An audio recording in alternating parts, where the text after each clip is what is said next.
Dear Riviera Beach residents, my name is Douglas Lawson, candidate for Riviera Beach City Council District 5. 4 years ago, I opened a residential drug rehabilitation center in an effort to help people of color and low-income individuals suffering from substance abuse and mental illness. Our facility was fully licensed through the Department of Children and Families with a partial hospitalization, intensive outpatient, and outpatients community housing license. While I was not personally involved in the day-to-day operations of the facility, I often took the opportunity to update parents of the progress of their loved ones. To those who have never experienced addiction and the steps to overcome it, it may seem pretty simple. However, anyone who has firsthand knowledge of addiction knows just how difficult recovery really is. In fact, the U.S. Department of Health and Human Services says that an average of 70 to 90% of people in addiction rehabilitation programs relapse at least once. Unfortunately, the return to drug use may be so damaging to the body that in some cases it could result in death. This is the tough reality that individuals fighting this disease face every day. This is why I'm so disappointed that last night, during a Riviera Beach City Council candidate forum, Terrence Davis would attempt to politicize the death of two individuals who lost their lives during a time of relapse. To condemn and ridicule anyone who relapses while trying to fight an addiction is disgusting. On behalf of the parents of those two young men, whose parents I still remain in contact with, I'm appalled, and today I'm calling for Mr. Davis to issue an immediate apology.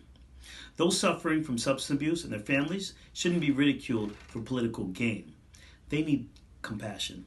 They need love. They need access to solutions. Furthermore, I'm also personally shocked that Mr. Davis would mention the unfortunate death of these individuals when he too has firsthand experience with the loss of life of an individual while under his direct supervision. Mr. Davis has also alleged that I forged documents for my business. To be clear, I have 3 businesses, and I've never received any documentation from the city, the county, or the state regarding any dishonest business practices.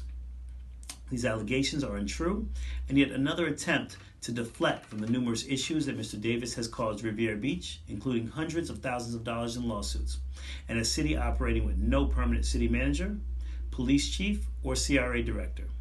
Our city continues to be haunted by the missteps and poor decisions of Mr. Davis. Yet instead of spending his time focusing on you, the residents, he spends his time focusing solely on me. It is my hope that my neighbors in Riviera Beach know the truth and will not just listen to rumors, will not just listen to sound bites of a man willing to blatantly lie in a desperate attempt to continue making a living off the backs of our taxpayers. Instead of allowing the democratic process to move forward in a fair and ethical manner, Mr. Davis will prefer to use these bottom-of-the-ocean tactics that ultimately only hurt our city. Again, neighbors, my name is Douglas Lawson, and I want you to know that I have always been honest and transparent. I'm a son, I'm a father, I'm a friend, and I'm a businessman. If anyone has any questions, please do not hesitate to call me. 561-379-7837. This will be the one and only time that this is addressed. Thank you for your time, and I look forward to serving you as your next City Councilman, District 5.